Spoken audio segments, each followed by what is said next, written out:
Middle east में संकट गहराता जा रहा है। ईरान के मिसाइल हमले के बाद इजराइल जवाबी कार्रवाई के विकल्प तलाश रहा है। आशंका जताई जा रही है कि इस टकराव के चलते एक बड़ा क्षेत्रीय युद्ध छिड़ सकता है। अमेरिका और पश्चिमी देश ने जहां एक तरफ ईरान को जवाब देने का समर्थन किया है, वहीं दूसरी तरफ ये भी कहा है कि संघर्ष ज्यादा ना बढ़े। इन सब के बीच ये तो लगभग तय माना जा रहा है कि ईरान में इजराइल की तरफ से किसी न किसी तरह की कार्रवाई होगी ही। इजराइल के पास इस कार्रवाई के लिए कई विकल्प है। मसलन वो ईरान के परमाणु ठिकानों को निशाना बना सकता है, सैन्य ठिकानों के साथ साथ तेल और गैस केंद्रों को भी निशाना बना सकता है। वहीं इंटेल ऑपरेशंस के जरिए भी ईरान को नुकसान पहुंचाया जा सकता है। हालांकि अमेरिकी राष्ट्रपति जो बाइडेन कह चुके हैं कि अमेरिका ईरान के परमाणु ठिकानों को निशाना बनाने के पक्ष में नहीं है। ईरान के परमाणु ठिकानों को निशाना बनाए जाने से क्षेत्र में बहुत गंभीर स्थिति बन सकती है।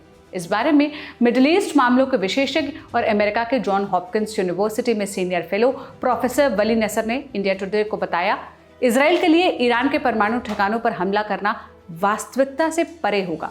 इजराइल ईरान के कुछ परमाणु ठिकानों पर हमला जरूर कर सकता है, लेकिन वो उसके न्यूक्लियर प्रोग्राम को खत्म नहीं कर पाएगा।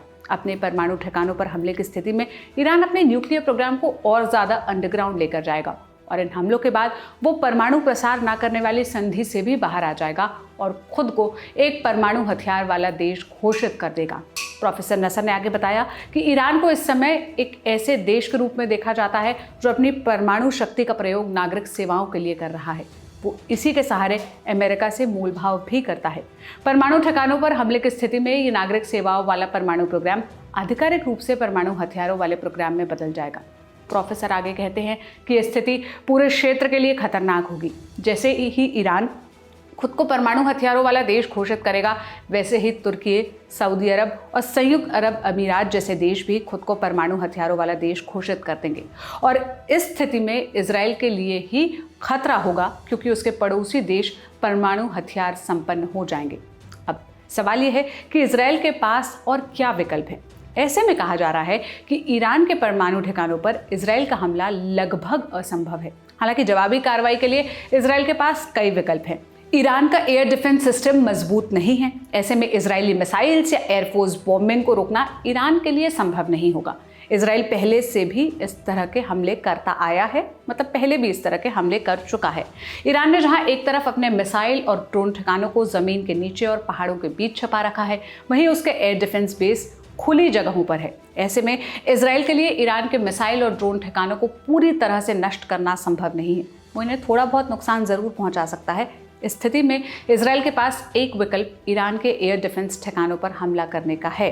वो पहले भी ईरान के एक एयर डिफेंस बेस को निशाना बना चुका है। हालांकि इस बार एक साथ कई ऐसे ठिकानों को निशाना बनाया जा सकता है। इसके साथ ही इजराइल ईरान में हथियारों के उत्पादन में लगी फैक्ट्रियों को भी निशाना बना सकता है।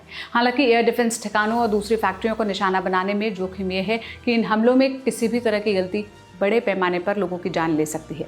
इस स्थिति में एक बड़ा युद्ध छिड़ सकता है। इजराइल के पास एक दूसरा विकल्प ईरान के ऑयल इंफ्रास्ट्रक्चर को निशाना बनाने का भी है, खास तौर पर खर्ग द्वीप को। ईरान जो कच्चा तेल निर्यात करता है, उसका 90% हिस्सा इसी द्वीप के जरिए जाता है। इसके साथ ही उन ऑयल प्रोडक्शन फैसिलिटीज़ को भी निशाना बनाया जा सकता है जहां से ईरान की घरेलू ज़रूरतें पूरी होती है। ईरान की आर्थिक हालत इस समय ठीक नहीं है। ऐसे में उसके ऑयल प्रोडक्शन इंफ्रास्ट्रक्चर पर हमलों से उसे बहुत ज़्यादा आर्थिक नुकसान हो सकता है। इसे देखते हुए वो इजराइल को पहले ही चेतावनी दे चुका है कि इन हमलों की स्थिति में वो करारा जवाब देगा।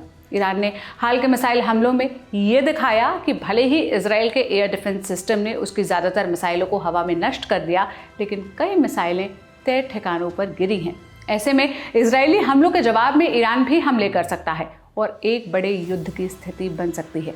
इसी साल जुलाई के आखिर में हमास के राजनीतिक प्रमुख इस्माइल हानिया की ईरान की राजधानी तेहरान में हत्या कर दी गई थी। आरोप इजराइल पर लगे थे। ये एक गुप्त इंटेल ऑपरेशन था। ऐसे आरोप हैं कि बीते साल में इजराइल ने ईरान में गुप्त ऑपरेशंस के जरिए कई परमाणु वैज्ञानिकों की हत्या की है। ऐसे में इजराइल इस तरह के और ऑपरेशंस को अंजाम दे सकता है। हालांकि मैसेजिंग की नज़र से इस तरह के ऑपरेशंस इजराइल के लिए ठीक नहीं होंगे, क्योंकि मिसाइल हमलों के बाद से ही इजराइल के प्रधानमंत्री बेंजामिन नेतन्याहू कह चुके हैं, ईरान को कीमत चुकानी पड़ेगी। तो अब देखना यह होगा कि इजराइल कौन से विकल्प को अपनाता है, क्या कदम उठाता है।